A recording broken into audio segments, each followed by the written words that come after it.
Welcome to Planting Joy Garden. It is July and boy has the garden changed. So I wanted to do a quick garden tour so you can see how much things have grown in and how they're developing. I'm having to come out every day to harvest some amazing fruits and vegetables. I'm in zone 5B, 6A, Illinois. And so we'll start our tour with the green beans. Boy, have they come in. These are the bush beans and you see they are flowering. I have two growing here. I have um, the Blue Lake green bean, which is green, and I also have the Cherokee wax beans, which are yellow. So I grabbed a few. I am going to have to come out every single day to check on the harvest because beans will produce almost every day. You just have to stay on top of the harvesting. I have my strawberry planter here, and as you can see, although this is supposed to be bush beans, there may have been a pole bean in here. So I had to run a line to my trellis there for the pole beans. And so I have my strawberries here. I have my potatoes growing in here, and I grew three varieties. I have the gypsy pink, I have some yellow potatoes, and I have my northern red Norland potatoes, and they're growing in really nicely. I should start harvesting these red Norlands probably in the next 15 days or so. I have here my container pole beans, and boy, are they producing! And they have gone up and over, and they are flowering. So I will be getting beans very soon from my pole beans. So I have both bush beans and pole beans. Okay. I have removed all of the turnips here and I replanted it with butternut squash. So squash will need to be pollinated by insects, but to get it started and established and to kind of avoid the issues with squash bugs, I want to start it under cover. Once I know it's a strong plant, then I will uncover it and just kind of let it drape and run all in this area here. I have my mint, which is doing great as an addition to teas and lemonades. My marigolds, great. I also have my herbs here. So I am growing not only celery, which I'm harvesting regularly, I'm also growing rosemary. I have all of my herbs in pots because in my area, our springs are very wet. And the big issue with herbs is they don't like wet feet. So I have to put them in containers to ensure great drainage. I have my sage here and it's growing up real nicely. I also have in this bed, I have some oregano. I have my bunch of onions. Well, me and garlic. I'm really struggling with garlic this year. I've been moving garlic everywhere. So it's a root vegetable. You're not supposed to pull it up and move it around, but that's exactly what I've done this year. I've just been moving garlic. The squirrels also move the garlic, and it's hanging on. I have some leftover carrots. I harvested all my carrots here, and I have that recorded in a previous video. And I will be replanting. I have my parsley growing in, so I have a lot of herbs here. I also have my sweet 100 tomatoes, and I have been harvesting from here pretty much every day. So let's get down here so I can show you. I have some blushing tomatoes here, and they're nice and green. So I've been pulling them off while they're blushing, and I'm basically harvesting every day. Okay, I also have some basil under here to repel the pests.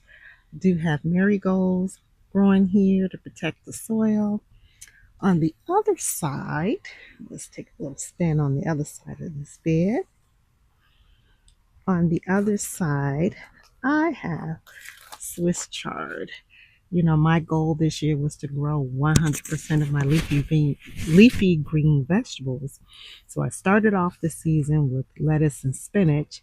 I am now doing Swiss chard. I've completed the turnips, and the turnips have been amazing.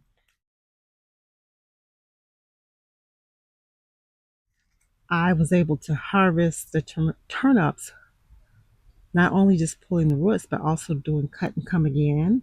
And so I was able to cut 3 times on the turnips, and the last harvest was over 4.5 pounds worth of turnip leaves, which is pretty amazing.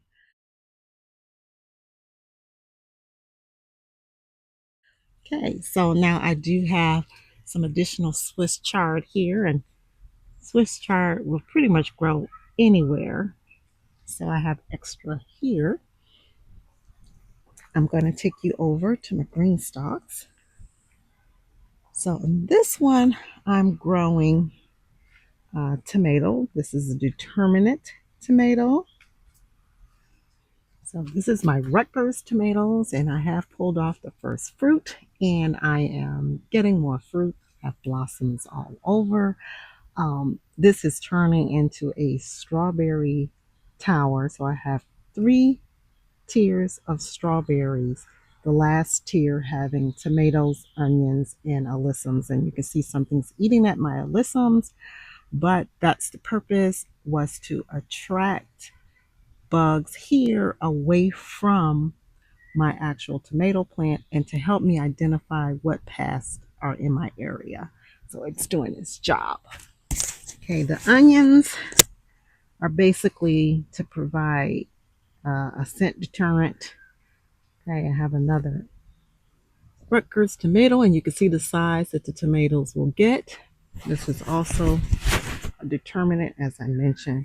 And so it's basically a strawberry tower. And from the behavior of this, I would think that these are June bearing strawberries. So it's all the way around, top 3 tiers. Okay, now here I have my leafy green tower. So right now, this is all Swiss chard. I truly enjoy my leafy greens. I love them sauteed. I love them added to soups and stews. I like them as nutritional fillers to a lot of meals. I like Swiss chard on top of a bed of rice. It's just amazing, very nutritious.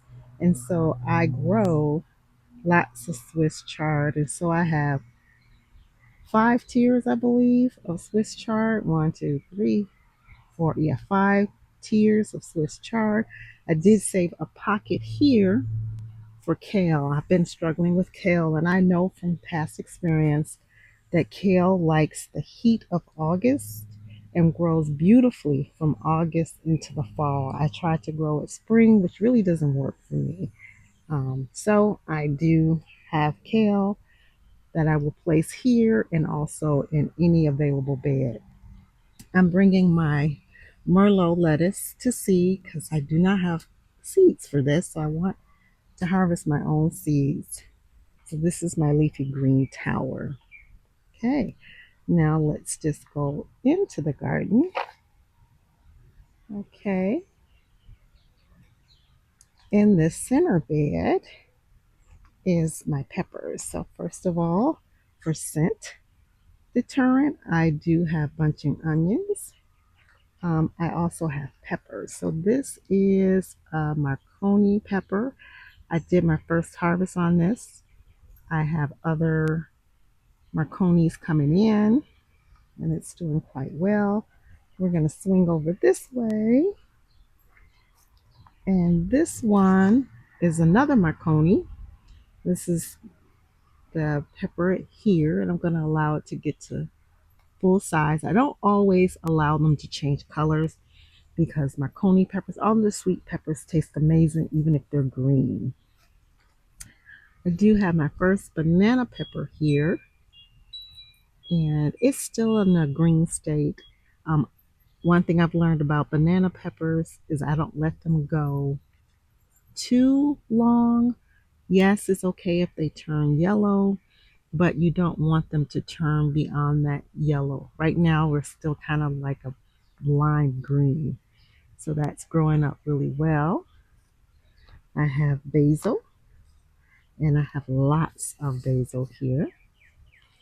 Down here are my shishito peppers, and shishitos are producing machines, and I harvest them when they're 3 inches and lime green. So you can see that there are peppers all over. Shishito peppers, you pretty much have to come and harvest almost every single day. So this is the ideal length, 3 inches, which is about the length of my finger. So this one I could probably give another day, but I don't let it get any longer than the length of my finger. Okay, and I have um, some more basil, and looks like I have an interesting bug. I don't know if he's a friend or a foe. He might be. Well, oh, it is actually ladybug larva, so that's a great thing. See, let me see if I can get you in here without disturbing you.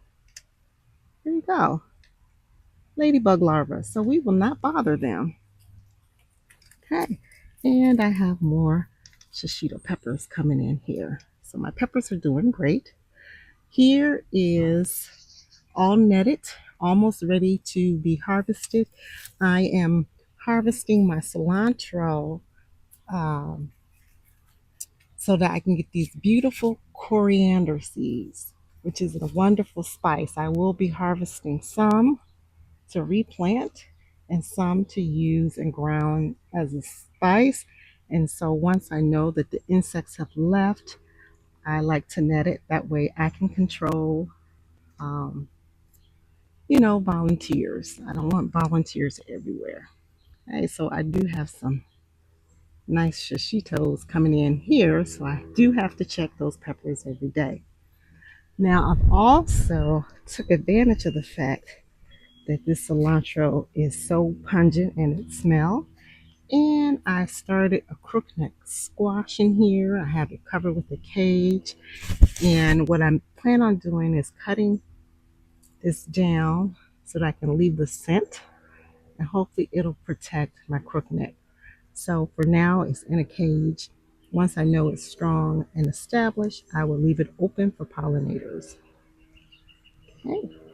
And I also have thyme. I have my English thyme and my lemon thyme. Now I did deadhead my yarrow, but the thing about yarrow is the insects really depend on it. The insects and butterflies. So when you deadhead, I cut half of it down and allow the other half to stand. And once these flowers emerge, then I'll deadhead that half because I want to always be attracting pollinators, make sure that there's always something for them to eat. And you can see that it's already starting to produce new flowers. Okay, now this is an area I do need to clear up and clean out. I have my sedum autumn joys coming in, so I need to pull out some of these volunteer ferns to encourage my sedums. I want them to get the maximum sun exposure. So I am going to have to do some clearing out in this area. I also have a little weed pressure, so I need to clean that out.